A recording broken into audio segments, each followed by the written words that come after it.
Herzog. Sisters and brothers from around the world, Achyotai ve'echai. These are difficult moments for the State of Israel and the Jewish people.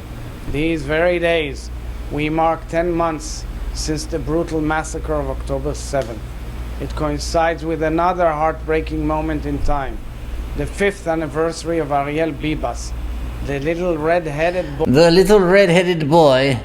My little red-headed stepchild, which I will now use as political theater to whitewash this genocide we are conducting. Remember, this guy said that there is literally no difference between civilians and combatants. Now I understand why he doesn't talk in front of the camera so much. I know. Listen to that voice. My God. Boy from Kibbutz Nir Oz, who was abducted from his home by Hamas terrorists on that dark day, along with his mother. Yeah, and guess what? Ariel Bibas is still alive. President Isaac Herzog. Shiri, his father Yarden, and his baby brother Kfir. At the same time, our enemies, poisoned by hatred, blinded by radicalism and No, they're poisoned by Israel, you dumbass. You literally poison their water. You give them polio. But way to project. Have vowed to attack us again. We all feel the tension, the anxiety, and the vulnerability of these moments. These feelings are natural. But, my friends, rest assured, I want to state clearly, we have the capacity to confront our enemies and to defeat them. The State of Israel is blessed with many resources, most importantly, incredible human resources. We have an excellent and highly motivated military, Air Force, intelligence services, and others. We have advanced air defense systems. How many more, Israeli officials are they going to parade in front of the cameras talking about their wonderful offensive and defensive capabilities? Meanwhile, as they implore the United States for help, they're so competent, right? They're so competent with their offensive and defensive capabilities. They can withstand anything. But also they have powerful allies, right? Lest we forget. Strong and enduring alliances. There it is. Exactly. Right on cue. This is the same talking points as who else did this? Same script. Look, they first tout their offensive and defensive capabilities, and then what do you know? The next breath they say, we have powerful allies. Intelligence services and others. We have advanced air defense systems. We have strong and enduring. I love how he's saying that with the what do you call that thing what do you call this thing over here? What is that? The menorah? As he lights the menorah, talking about all the air defense systems that they have at their disposal. Just typical God's chosen people doing God's chosen people stuff. Yeah, even with all that, they can't see the difference between well, they can, they just don't want to. Enduring alliances that are committed to protecting not only Israel, but the rules-based world order. Yes, the rules-based world order. That's a dog whistle for U.S. imperialism. The rules-based world order. I can't believe I got that right. It is a menorah, huh? I almost said a Hanukkah. He's got one of them Hanukkahs right next to him. Yeah, with the Nazi flag. Oh, beautiful, beautiful. And we are so grateful to them, especially to our closest ally and friend. Who could it be, folks? Could it be the United States? The United States of America. Yes. Oh, you got to pay lip service to the USA. I thought these guys were big bad Israel, though. I thought they don't need any help. Which is leading the coalition actively defending the values of life and liberty. But actively defending the values of life and liberty. Life and liberty for who, chat? See, this is why I don't fuck with y'all. These Israeli chodes, this is why I can't with y'all. Life and liberty for who? President Herzog? They only need just a couple billion in military aid, and they're going to get that $3 billion every year. You know that. You know it. Okay, let's see. But beyond all of that, beyond all of our offensive and defensive capabilities and the fact that we have our powerful ally who is leading the coalition to defend the state of Israel for life and liberty for all. But beyond all of that, what else? Beyond all of that, we carry another most precious resource. What is that? What could be that resource? What's the other precious resource that they have? Their ability to do the most depraved shit humanity has ever witnessed. Let me see. Sociopathy? Their most precious resource. What is Israel's most precious resource? Their lack of empathy, to put it mildly? Yeah, the Gaza gas. Oh yes, their most precious resource. The Merneptah steel. King David's temple. Their ability to project and accuse others of which they are guilty. No. Their delusion. That's their most precious resource, right? The delusion?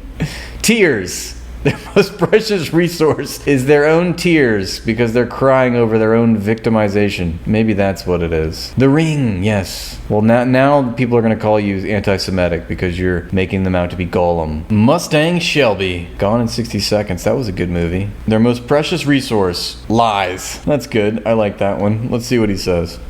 The remarkable resilience. I knew it. I mean, I didn't know it, but as soon as I hit play, I'm like, he's going to say some stupid shit about his people. The remarkable resilience of our people. Yeah, the remarkable resilience of your people who are what? Fleeing in droves from the Holy Land? That doesn't sound too resilient to me. The remarkable resilience of your people to what? Leave the country to go to their first place of residence? The remarkable resilience of our people to flee to Miami. They can hold up their diapers while holding both. We can shit our diapers and fire at children at the same time. Every time they fire a bullet, that's more dookie in the pants. Of our people, a resilience which is rooted in the deep sense of connection and shared destiny that we have shared.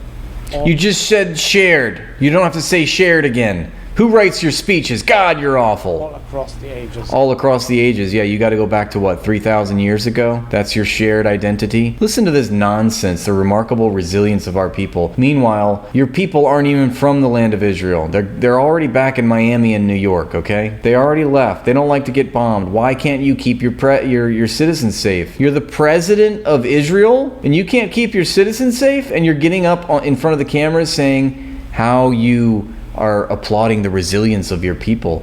It sounds like a big cope to me, okay? Sounds like your diaper is full, okay? Your pants are full, and you don't know what to do next. So you have to break out all the old propaganda. Break out the menorah. Let's get the flag out there. Let's get some flowery rhetoric. Let's church it up. He's not even really talking to his people because he should be speaking Hebrew, but he's speaking English. So he's talking to who? He's talking to Europe. He's talking to America. Let's go back and just listen to this absolute word salad of nothingness.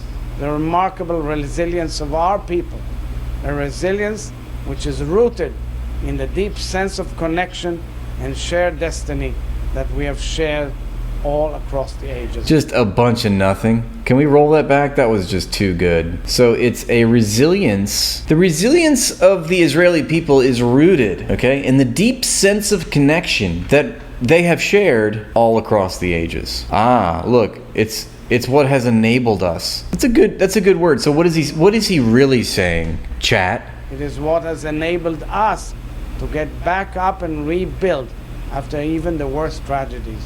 And it is what we lean into right now. So it's sort of like Hitler in the Führer bunker saying, my German Volk, we are being battle tested, but we must lean into our national identity, our superiorness to other races. That is what has gotten us here and had us endure some of the worst tragedies, right? But what is he really saying? He's saying the resilience of his people across the ages, the shared connection, okay? All across the ages. So in my mind, what he's saying is, we're speaking to all the Jews of Israel. The Jewish Zionists love to obviously weaponize Judaism itself, and also all the tragedies that have been done to the Jewish people, going back centuries and even thousands of years, even going to ancient history. And he's saying all of these tragedies as a Jewish people, okay, is what enables us to do our own tragedies. It's what enables us to do all the crimes that have been committed against us as a people, as a Jewish people, which I'm now saying that we are all the same. Israel and Judaism, same thing. All of those tragedies from the Jewish history, that's what enables us to be strong and do those same things to another ethnic group. You're so brave. What a brave people, these Israeli chodes. destiny that we have shared all across the ages. It is what has enabled us to get back up and rebuild after even the worst tragedies. And it is what we lean into right now. I want to say to our sisters and brothers everywhere that the depth of our connection and our caring is mutual. We in Israel also see the anxieties, concerns, and vulnerability of Jewish communities around the world. And just as you carry us in your hearts, we carry you in our hearts. Oh, it reads just like a E.E. Cummings poem, doesn't it? Sisters and brothers, communities around the world. And just as you carry us in your hearts, Aw. we carry you in our hearts. Oh, that's so sweet, Israel. Thank you, Israel. But there's just one thing wrong with your statement. It presupposes that you have a heart when you know that you have none. I carry your heart. I carry it in my heart. Wow, that's big if true, Israel. Zis was van. Dear friends, Am Yisrael Chai. Ew! Gross! Keep that. You just sneezed? God bless you. What was that? He totally sneezed at the end. Dude, wipe your nose, man. That was gross. Do I have COVID now? I feel like I have COVID now. He coughed up a hairball. We gotta run that back. I'm sorry. Dear friends, Am Yisrael Chai. God, I think you got it in my chai. Your Yisrael chai just got in my eye. I need a tissue. I've got COVID. I have at least a computer virus.